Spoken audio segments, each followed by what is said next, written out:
Mohon maaf karena proyektornya mati, jadi kita pakai laptop aja ya belajarnya hari ini. Iya, Bu. Nah, yang pertama sebelumnya ada yang tahu apa itu hadis?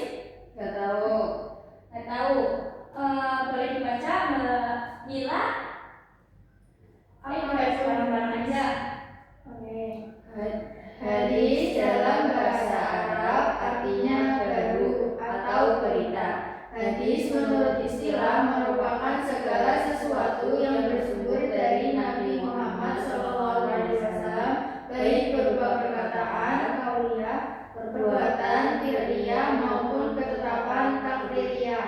Ya, jadi hadis itu berasal dari bahasa Arab, yaitu hadis yang artinya itu baru atau berita. Ya, sedangkan menurut istilah hadis itu segala sesuatu yang bersumber dari Nabi Muhammad SAW, baik berupa perkataan, perbuatan, dan ketetapan.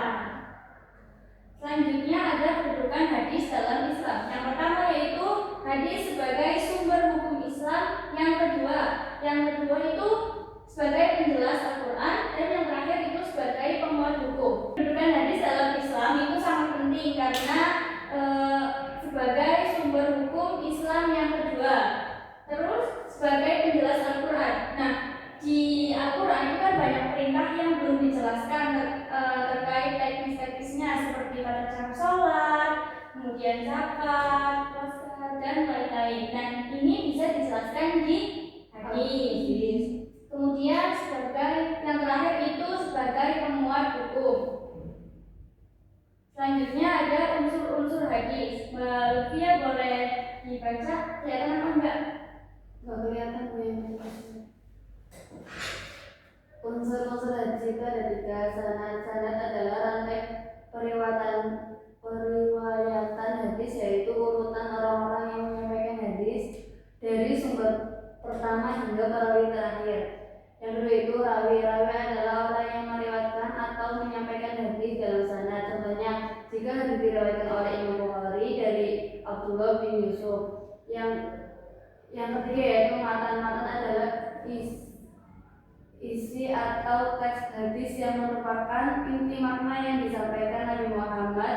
Hal itu harus jelas maknanya dan mengandung unsur kebaikannya. Contohnya yaitu dari Umar bin Khattab. Ia berkata bahwa Rasulullah bersabda. Nah, maknanya itu berarti sesungguhnya segala amal itu tergantung niatnya. Ya, terima kasih Mbak Luki. Jadi unsur-unsur hadis itu ada 3. Yang pertama tadi apa?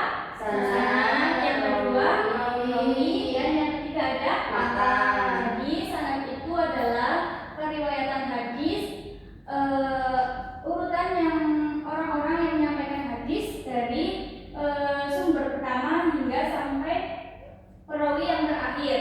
Jadi mulai dari Rasulullah sampai perawi yang terakhirnya.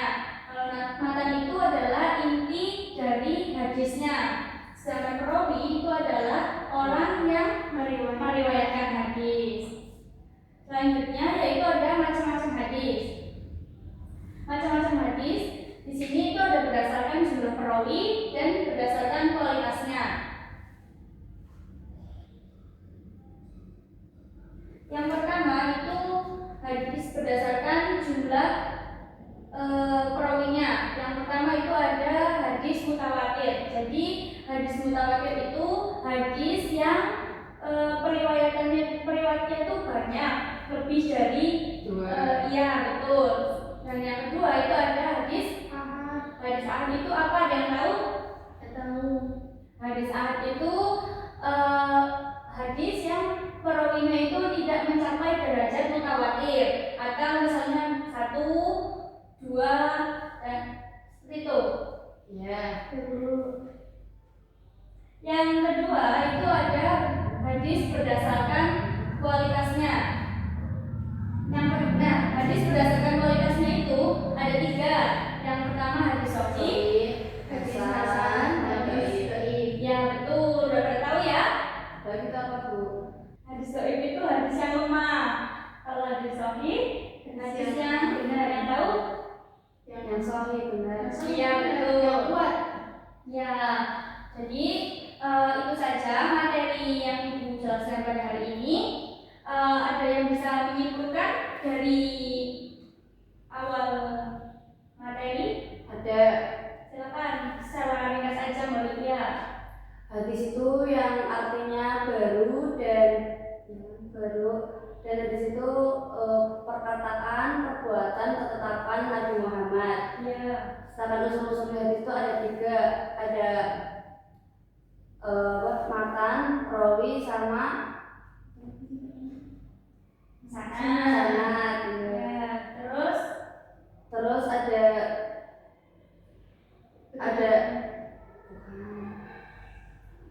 hadis yang sahih, hasan, dhaif. Iya betul, terima kasih Mbak Lydia. Nah berhubung ini waktunya mau habis, Ibu ada tugas tapi untuk dikerjakan di rumah saja karena ini waktunya sudah mepet, sudah siang. Kalian mencari hadis tentang rukun Islam dan rukun iman, kemudian tentukan mana yang sanadnya, matan dan rawinya. Seperti itu ya. Mungkin itu saja pertemuan pada kali ini. Kurang lebihnya mohon maaf. Sebelum ditutup kita baca wal asri dulu bareng-bareng. Bismillahirrahmanirrahim. Wal asri innal insana lafi khusrin illal ladzina amanu wa amilus solihati wa tawasaw bil haqqi wa tawasaw bis sabr. Rabbana atina fid dunya hasanah wa fil akhirati hasanah wa qina